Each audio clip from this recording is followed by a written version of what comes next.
Hey nerds, I just want to real quick before I get started on this video, I just want to say that I recorded this video yesterday and I'm posting it today because I had some stuff go on with work and everything dealing with this whole virus that's going on.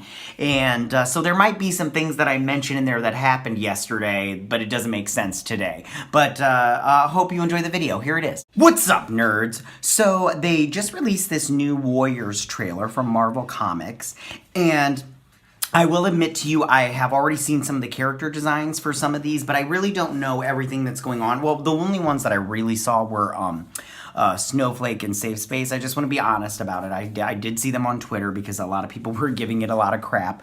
But I haven't seen the rest of them and everything. So I'm going into this mostly blind and everything, but I don't know what their power sets are. And I believe there's 6 of them, like 6 or 7 of them or whatnot. So I'm just gonna dive right into this. This looks like a pretty long trailer. It's like 4 minutes, like over 4 minutes long. So yeah, so why don't I just dive right into this and see what's doing. Hopefully it's good. And they come up with something that I'm really curious to see what the Snowflake and Safe Space characters are and everything. Yeah, okay. So again, I'm going to stop talking and just dive right into this. So here we go. Boom. Marvel. Yep. There we go.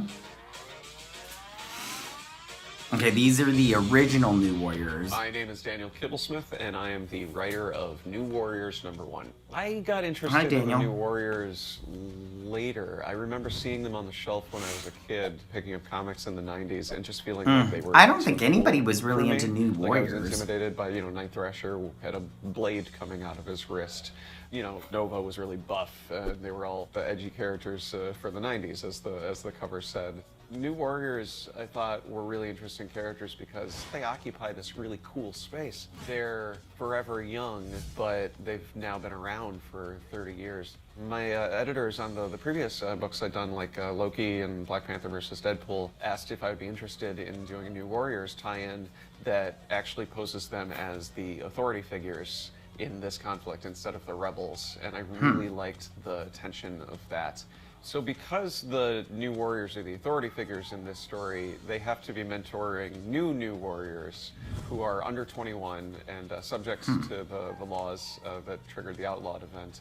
This new law is making it illegal to be a vigilante under the age of 21. The artist on New Warriors #1 is Luciano Vecchio. He designed all of the I'm not a New fan Warriors of the way they gave look them right costumes that felt as modern as the New Warriors costumes to sort of feel classic and instantly familiar. So the first character that we're introduced to is Trailblazer. She's a group home and foster kid who is volunteering at a senior center when this mysterious threat shows up and Night Thrasher runs to the rescue. And because she helps him, she ends up in the crosshairs of this new outlawed law. And she inherited from her grandfather a magic backpack of divine origin. We picked the name Trailblazer because she's somebody who charges into action. She knows this girl is like does not charge into action. She charges at a buffet. I'll tell you that. And her backpack looks like from the New Gods. As a youth, he was exposed to his grandfather's experimental internet gas, and that has patched That's not a thing into the World Wide Web. There's no internet gas in a sort of restrictive sense. And because we're doing a story about teenage rebels, a lot of the names are about teens fighting against labels that are put on them. So with screen time, we liked the idea that he has infinite screen time. Snowflake and I have infinite screen time. It's called my smartphone. Their names are very similar to screen time. It's this idea that these are terms that get thrown around on the internet that they don't see as derogatory, to take those words. Nobody uses those terms anymore. Safe Space is kind of a big, burly, sort of stereotypical jock. He can create force fields, but he is not stereotypical jock if he's protecting somebody else. Snowflake is non-binary and goes by they, them. Why is it always the female that's non-binary? Individual crystallized snowflake-shaped shurikens. The connotations of that's the kind of a snowflake cool in our power culture right now are something fragile. And this is a character who is I don't know anybody that uses that term anymore. Sharp. Snowflake is the person who has the more offensive power. and safe space is the person who has the more defensive power. The idea was that they would mirror each other and They are in a complement very each other. intimate stance right there. B negative is the goth kid. When he was a baby, goth he got kid? a rogue life-saving blood transfusion, we assume from Michael Morbius, and now he has a very similar. Well, that's okay, and but very similar vampire it's very. powers. B negative also is obviously a pun. It's a blood type. Okay, he's which very is great punk, for a but like vampire character. And it's 80s also punk, proud and ownership of they the made idea the of vampire a attitude. goth. Ooh, way to be I want the original. people who read our new warriors to feel all of the excitement that they felt if they read the 90s one. No. We wanted to have big colorful These guys look way characters, cooler than the personality people they just clashes, put up there. romance, a diverse cast, which is something that the new I don't like how Warriors they have fans the fat girl always running. strived to make a priority. Every new Warriors comic has always felt like a reflection of the year that it came out. And I don't think we're worried about being dated. I think we're way more interested about it being now. Okay, well, let's just talk about this. Okay. Oh my goodness. So I just want to say, so first off I'm going to talk about is the Trailblazer stuff. And I want to just say right now, I shouldn't have said the little fat girl. That was me and everything. But this girl is obviously overweight.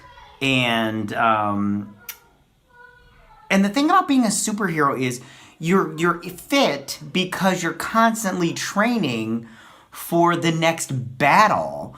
And this girl is not, like I said, she's not charging in anywhere. I mean, if she is, she's behind everybody else because she had to stop and take a breath. I know, that's hardcore.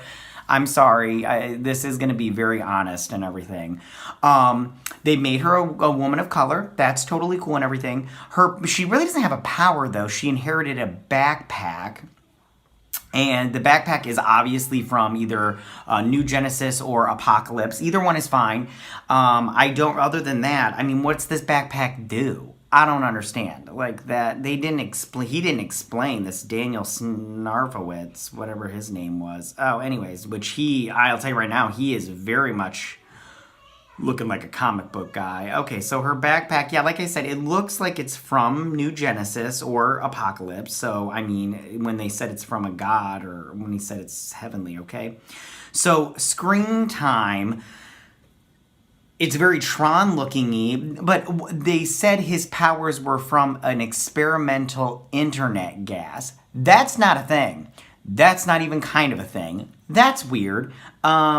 I mean, why don't they just say he got his powers, he was born with them, he could be like a mutant, or even just a metahuman, coming from DC, but, and that he's able to connect to the internet, like go into the internet, pop out of the internet and everything. I don't understand what's going on there and how his powers would contribute. The twins, on the other hand, okay, so Safe Space creates a force field, he said, but he can't use it on himself. It only gets triggered when he's protecting somebody else. So, if I'm in a fight with you, and I'm all bang bang at your shirkin sister, your snowflake sister, and you're protecting, I just get my villain buddy, to kill you, and then she doesn't have this force field. And you can't protect yourself because it doesn't work for you. Snowflake... like I said before, why is it the female, the born female, why is it that they're always non-binary? I mean, it's not the guy that can't be non-binary, it's the girl. And another thing about him is they were like, he's your typical jock. I've never seen a typical jock like that before, so I don't know what you're talking about, dude. And it's very obvious that you didn't hang around people that played sports and everything. As far as her, they're very attractive, these two. And like I said before, her powers are cool. She creates these like throwing stars that are snowflake looking. That's cool and everything. And then the last one. Sorry, I said there was 6 or 7. I thought there was more. But, okay, so B negative, the goth vampire. I mean, way to be original, yo. I mean, you mean the vampire's goth and very punk? I mean, like, he's very Sid Vicious-y, but I just go, I like how he's like, we're not dated, we're very modern. No, you're not modern. This is dated. This is very dated. Especially the color palette that you've picked is very neon and very 90s/80s, which is what this character looks like, very much so. And I don't think that this comic book has hope. I won't be picking it up. I mean, yeah, I'm not going to pick this up. I'm not going to own it at all. I mean, the idea of having non-vigilantes, it being a law not to be, you can't be a vigilante under the age of 21 is a good idea. That's a good idea, but the rest of this is just garbage. I don't know how anybody is going to read this stuff. It's got to be a really good story. I've never read this guy's stuff. I don't read Marvel comics anymore. And if I do, I pick it up and it's very rare that I pick it up. But this just looks, I don't know what's going on. What is going on here? This is so weird. So weird. Oh, tell me, what did you guys think about this? Are you excited for this? Is this something you're going to pick up? If you do, tell me all about it if it's any good. I'll pick it up if people start talking about how good it is, but I'm not going to pick it up April 15th, probably because I'll just be quarantined at home. But anyways, again, tell me what you guys think about it. Leave all your comments in that section down below. If you like this video, go ahead and hit that like button. You know, I won't mind. If you're new to my channel, please hit that subscribe button. I would greatly appreciate it. I will see you guys on the next video. You guys have a good day. Bye.